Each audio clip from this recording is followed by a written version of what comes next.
Baru-baru ini, AHY kembali meluncurkan buku. Kali ini tidak tanggung-tanggung, 4 buku sekaligus. Judulnya Tetralogi Transformasi AHY. Isinya tentang kumpulan pemikiran dan gagasan AHY, mulai dari saat penugasan di militer hingga terjun ke dunia politik. Ada 4 volume.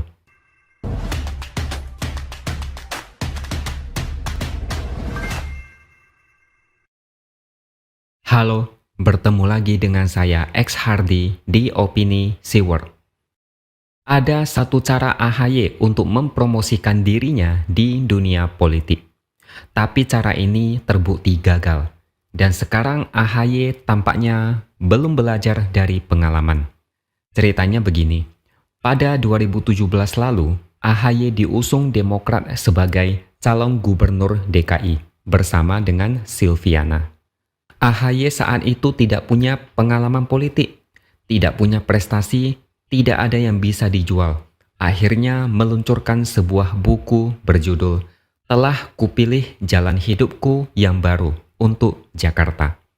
Tujuan dari peluncuran buku tersebut adalah untuk menyasar kelompok pemilih yang belum menentukan pilihannya, atau disebut undecided voter. Dia berharap buku tersebut dapat membuat orang-orang memilih dia dan Silviana. AHY berharap bagi yang masih perlu informasi atau pengetahuan tentang dia bisa membaca buku itu. AHY saat itu belum sadar kalau dia adalah orang baru dalam dunia politik. Fans belum banyak, tapi langsung jualan buku. Saya tidak tahu persis apakah buku itu dijual atau dibagikan gratis. Gratis atau berbayar, tetap sama saja. Siapa yang mau baca? Bahkan meskipun misalnya buku itu dijual dengan bonus CD lagu karya SBY, tetap saja tidak akan laku. Buktinya AHY dan Silviana langsung KO di putaran pertama. Buku AHY tidak ada efek apa-apa kecuali hanya untuk pajangan saja. Yang diinginkan orang adalah rekam jejak dan solusi untuk permasalahan Jakarta, bukan lewat buku. Kalau sudah sukses, banyak prestasi, banyak pengalaman di bidang politik, jualan buku pasti lebih laris dan makin dikenal. Contohnya adalah Ahok. Misalnya, sewaktu dia di penjara, dia menulis sebuah buku berjudul Panggil Saya BTP. Tapi ada satu buku yang ditulis oleh 51 penulis berjudul Ahok di Mata Mereka. Buku itu dijual, kalau tidak salah, satunya 750.000 dan total penjualan mencapai 19 miliar rupiah. Merek nama Ahok bisa meraup banyak uang. Ini contoh orang yang banyak prestasi, banyak kerja, dan segala sesuatu yang terkait dengan Ahok pasti laku seperti kacang goreng. Bahkan film A Man Called Ahok meraih 1,4 juta penonton. Bandingkan dengan di saat yang bersamaan filmnya Anak Amin Rais cuma dapat 400.000 penonton. Sedangkan AHY, apa yang mau dia perlihatkan di buku itu? Tidak ada yang menarik dari hidupnya, kecuali hidup enak dan bisa mendapatkan banyak hal tanpa bersusah payah karena pengaruh SBY. Keluar dari militer bisa langsung menjadi calon gubernur DKI. Kalau orang biasa, jangan harap. Sekarang dia menjadi ketua umum Demokrat. Kalau cuma kader biasa, mungkin sampai kiamat pun dia tidak akan bisa seperti sekarang. Nah, menjelang pemilu, ada lagi buku yang diluncurkan. Pada Juni lalu, SBY meluncurkan buku yang berjudul Pilpres 2024 dan Cawe-Cawe Presiden Jokowi. Tapi buku ini khusus hanya untuk kader Demokrat. Ada yang unik dari buku ini, atau mungkin kalian anggap ini lucu. Bukunya cuma 24 halaman. Agak lucu memang kalau cuma 24 halaman tapi disebut buku. Padahal lebih cocok kalau disebut esai atau karangan politik. Sesuai dengan judulnya, kalian pasti sudah tahu apa isinya. Jokowi pernah bilang dia mau cawe-cawe, sehingga SBY merasa prihatin untuk kesekian kalinya. Mungkin sudah tidak terhitung lagi berapa kali dia prihatin. Oke, selanjutnya, baru-baru ini AHY kembali meluncurkan buku. Kali ini tidak tanggung-tanggung, 4 buku sekaligus. Judulnya Tetralogi Transformasi AHY. Isinya tentang kumpulan pemikiran dan gagasan AHY, mulai dari saat penugasan di militer hingga terjun ke dunia politik. Ada 4 volume. Volume 1 bercerita tentang saat masih di militer.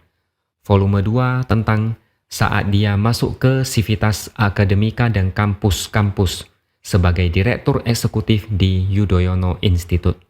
Volume 3 tentang pemikirannya ketika masuk ke dunia politik, dan volume 4 tentang dirinya yang diamanatkan menjadi Ketua Umum Partai Demokrat. Polanya sama, buku tentang dia diluncurkan jelang tahun politik.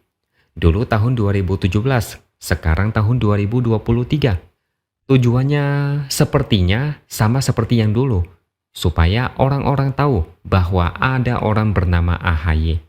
AHY berharap mungkin orang-orang yang membaca bukunya akan memilih dia atau setidaknya menciptakan efek domino yang ujung-ujungnya dilirik oleh Anies untuk dijadikan sebagai cawapres. Anak bapak sama saja, yang satu sering menciptakan lagu, yang satu lagi suka menulis buku. Padahal dulu dia menulis buku tapi gagal mengantarkan dia menjadi gubernur. Orang-orang tidak peduli seberapa banyak dia menulis buku. Mereka mau tahu apa saja yang akan dia lakukan untuk Indonesia, apa masalah dan solusi detailnya. Sukses dulu dalam politik, baru luncurkan buku supaya lebih berdampak. Jangan dibalik. Nggak lucu kalau nanti misalnya AHY ditanya, apa sih kelebihannya sehingga mau menjadi cawapres? Orang-orang pasti mikir, dulu pernah kalah di Pilgub DKI. Habis itu apa? Nggak ada lagi. AHY pernah meluncurkan buku? Nggak nyambung. Jadi Ketua Umum Demokrat?